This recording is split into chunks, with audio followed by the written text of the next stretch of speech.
Shalom, queridos. E cadê os aplausos para o Senhor Jesus? Antes de começar qualquer estudo do seu discipulado, você aplaude ao Senhor Jesus, porque Ele é a palavra. Você vai estudar a palavra e Ele é a palavra.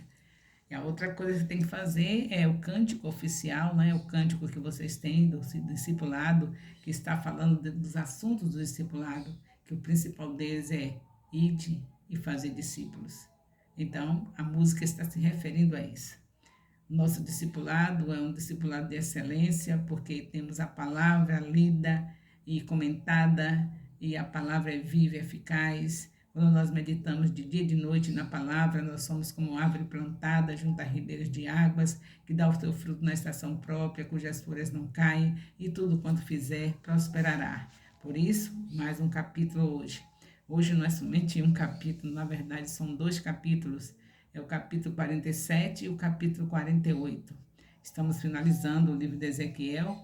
Louvamos ao Senhor pelo privilégio de mais um livro e estamos seguindo a Jesus Cristo. É isso que nós temos que fazer o tempo todo, seguir a Jesus. Ele que disse que é para meditar de dia e de noite. E ele falou para Josué, olha que nós já estamos em Ezequiel, e quando estudamos o livro de Josué, nós vimos do capítulo 1, versículo 8, o Senhor dizendo para estar pegado a esse livro e não apartar as palavras desse livro da nossa boca. A nossa boca tem que estar cheia dela, porque a boca cheia, a boca fala que o coração está cheio. Se o coração está cheio da palavra, a gente só vai falar a palavra. Então, vamos prosseguir. Ezequiel, capítulo 47. Não se esqueça que o 48 nós só vamos fazer a leitura. 47 é que eu vou fazer o comentário. 47 é onde encontramos uma descrição detalhada do rio da vida que fluirá no templo durante um milênio. Muitos acreditam que este rio é apenas simbólico das bênçãos que fluem da presença de Deus, mas nada no texto sugere que Ezequiel tinha algo em mente além de um rio literal. A inclusão de detalhes com os pescadores e as áreas de pântanos e salinas dá um toque de realismo à passagem. Joel mencionou esse rio antes de Ezequiel, e Zacarias falou sobre ele após o retorno de Israel do cativeiro babilônico. Durante o milênio, nesse rio será outro lembrete visível da presença e bênção de Deus. Além disso, o capítulo também descreve as fronteiras da terra que será distribuída entre as tribos de Israel e os regulamentos para residentes estrangeiros. Então, vamos nos aprofundar nesses detalhes fascinantes e descobrir o significado por trás do rio da vida em Ezequiel 47. O Senhor Deus faz uma revelação profunda a Ezequiel. As águas vindas do templo são águas especiais. Por onde quer que elas passassem, havia vida, cura, restauração e abundância.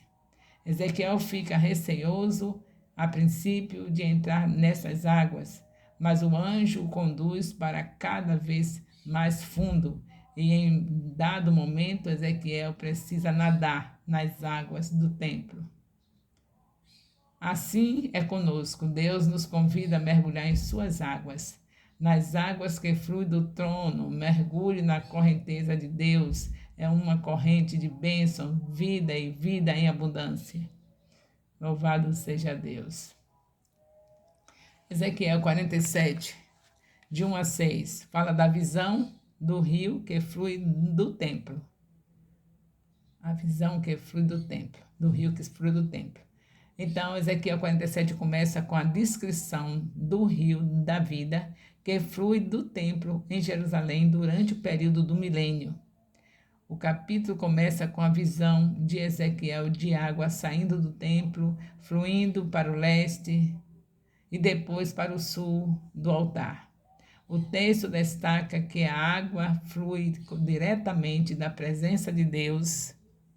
A descrição detalhada do fluxo da água mostra que ela se torna cada vez mais profunda à medida que se afasta do templo, alcançando a altura de um rio que não pode ser atravessado a pé. A imagem da água corrente é frequentemente usada na Bíblia para representar a vida e a purificação. Neste capítulo, a água do rio da vida simboliza a vida eterna que flui da presença de Deus e traz purificação e cura para todas as coisas.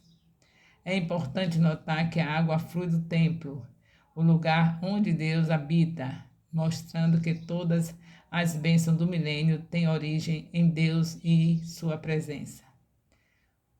O texto também descreve as árvores frutíferas que crescem ao longo das margens do rio da vida, produzindo frutas comestíveis e folhas que curam. A imagem das árvores frutíferas mostra que o milênio é um tempo de abundância e prosperidade e que todas as necessidades das pessoas são supridas pela presença de Deus. A referência às folhas curativas mostra que a vida eterna traz cura completa e restauração. O rio da vida também é descrito como fluindo para o leste e para o sul, até a foz do Mar Morto. A água do rio da vida flui para o Mar Morto, tornando-o doce e cheio de vida, permitindo que peixes vivam em suas águas e os pescadores colham uma grande quantidade de peixes. Esse milagre da transformação da água salgada em água doce é uma demonstração do poder de Deus e sua capacidade de trazer vida mesmo aos lugares mais mortos e estéreis. Em resumo, Ezequiel 47 apresenta uma imagem vívida da vida eterna que flui da presença de Deus no milênio. A vida do rio da vida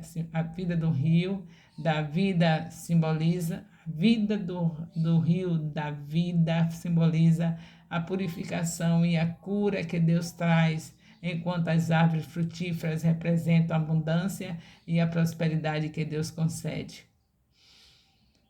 A imagem das águas curando o Mar Morto mostra que Deus é capaz de transformar as coisas mais mortas e estéreis em vida e abundância.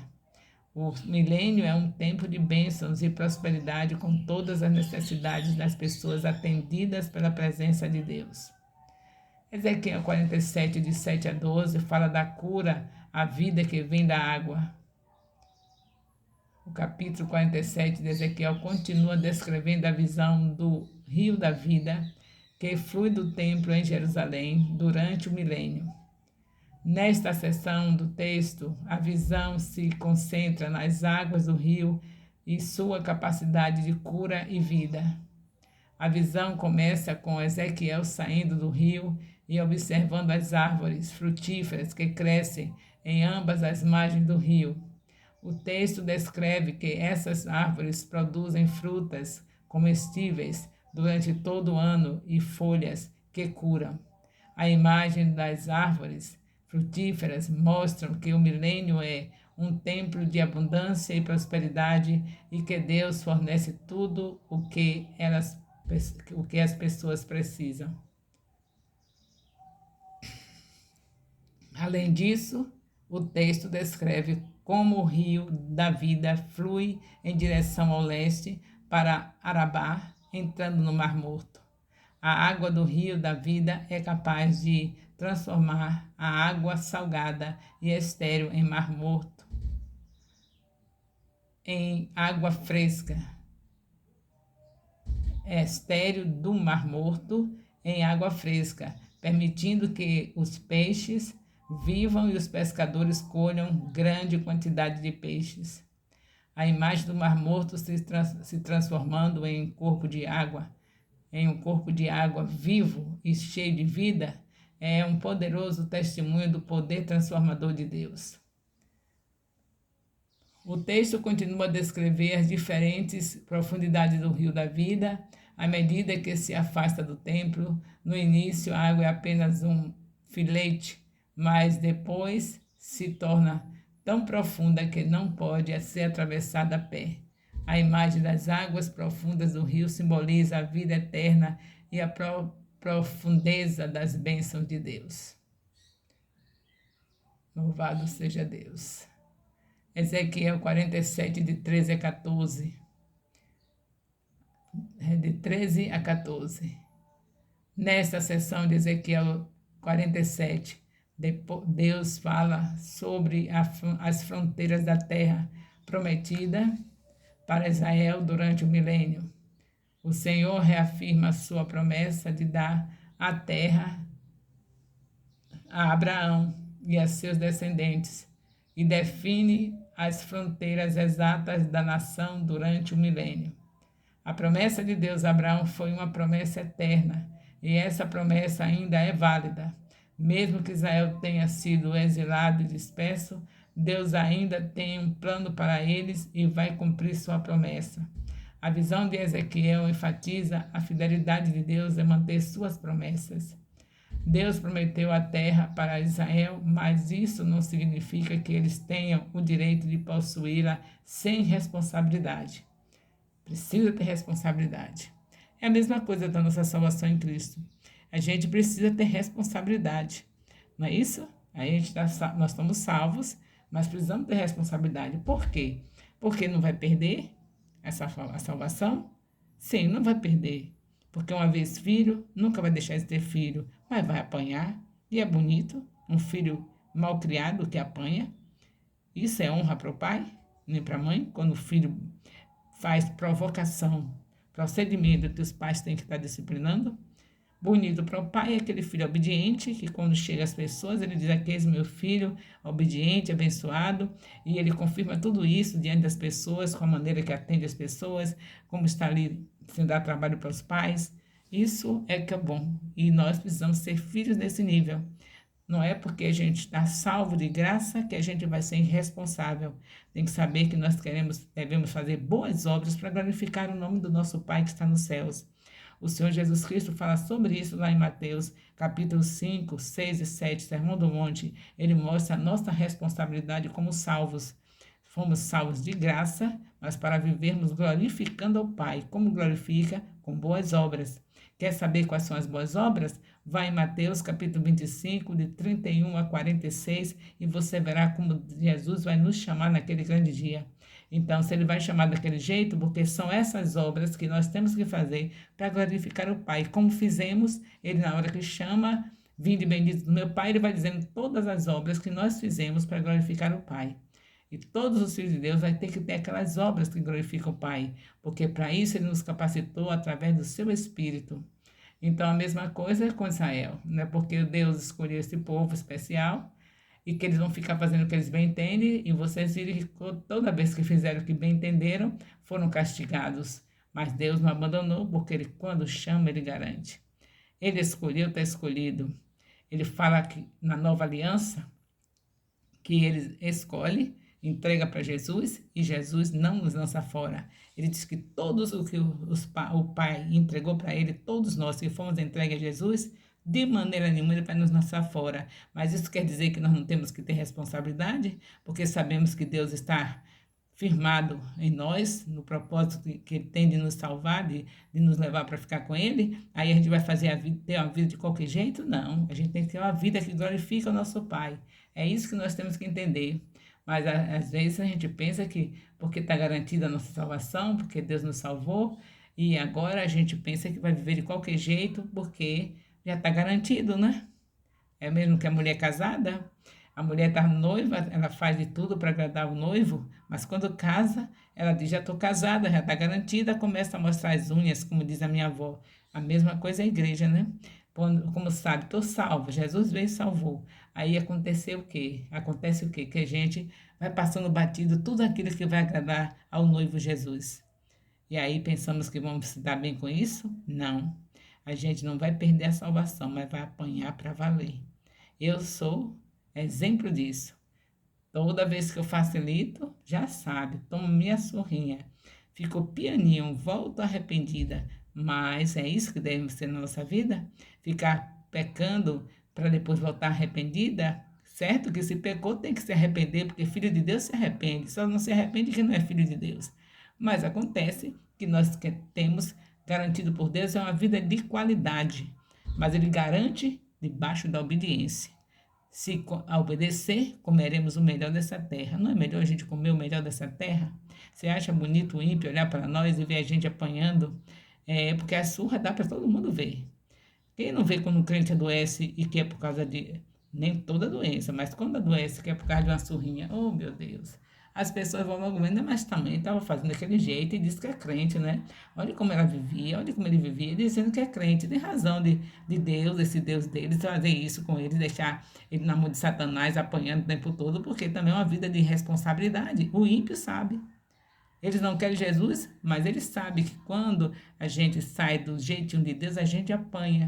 E eles sabem por que está apanhando, porque eles ficam olhando a nossa vida, porque nós somos luz e tudo que mancha, tudo que não vem de bom na nossa vida é visto por todos. Então temos que ter responsabilidade. Israel também apanhou muito porque não teve responsabilidade, porque era um povo escolhido, sabe que Deus cumpre as promessas, tinha prometido ia fazer tudo que prometeu e queria viver de qualquer jeito. Então, igreja, aprenda, não pode viver de qualquer jeito. Nós somos escolhidos pelo Senhor, nosso Deus, Ele nos entregou Jesus, Ele não vai nos lançar fora. Você quer ver o que eu estou falando de verdade? Que Ele não vai lançar fora? Havia um homem lá na Nova Aliança. Nós estamos na Primeira Aliança, aqui no livro de Ezequiel, no capítulo 47. E eu vou contar no livro, na Nova Aliança, lá em 1 Coríntios, capítulo 5, versículo 5, um homem apanhou para ficar mole, porque estava cometendo pecado. E esse pecado era um pecado que nem o ímpio faz assim com facilidade. Ele estava abusando da mulher do seu pai, tendo um relacionamento com a mulher do seu pai. E aí, e cheio do Espírito Santo, dizendo ele, viu? E aí acontece que o Senhor disse: tira esse tal do meio dos santos, para que Satanás faça dele picadinho e ele não se perca. Ele continue sendo salvo. Dá uma olhadinha em 1 Coríntios capítulo 5, versículo 5. Então não deixa de ser filho, mas apanha até ficar mole. Deus deixa Satanás tocar até dizer basta. Então é melhor que a gente se comporte direitinho, porque glorifica o nome do Pai, não somente porque nós vamos ser castigados se não se comportar direitinho, mas também porque nós temos que ter prazer em glorificar o nome do nosso Pai com boas obras. Será que a gente, depois do que Jesus fez, a gente não quer glorificar o nome do Pai? Por que é que nós somos filhos hoje? Porque Jesus Cristo pagou o preço na cruz, derramando o seu sangue. Aí nós somos filhos. Será que Ele está dizendo que é para nós fazermos boas obras, para glorificar o nome do Pai e a gente não vai obedecer? Se foi Ele que salvou a gente, nós somos escravas dele. Ele trata como filho porque o amor dele é incondicional, mas apenas escravos é o que nós somos, porque ele comprou, Jesus comprou. Então é para ele dar ordem e a gente obedecer, é para glorificar o nome do Pai. Ele salvou a gente para glorificar o nome do Pai e a gente quer ficar envergonhando o nome do Pai. Em nome de Jesus Cristo, nós não vamos copiar Israel. Tudo que Israel fez de errado, essas coisas todas, eles foram castigados e nós não queremos fazer nada do que eles fizeram, porque nem queremos ser castigados, nem queremos envergonhar o nome do Senhor Jesus. Bom, encerramos aqui Ezequiel 47, de 48, que é o final do livro, né? E a gente, com certeza, vai estar repassando tudo direitinho dos 2 capítulos para respondermos o nosso questionário de uma maneira digna. O amor de Deus, nosso Pai, a graça salvadora do nosso Senhor Jesus Cristo, a comunhão do Espírito Santo, seja com o povo, seja com os discípulos e discipuladores do Ministério Apostólico Internacional, Filhos de Jerusalém, desde agora e para sempre. Amém. Louvado seja Deus.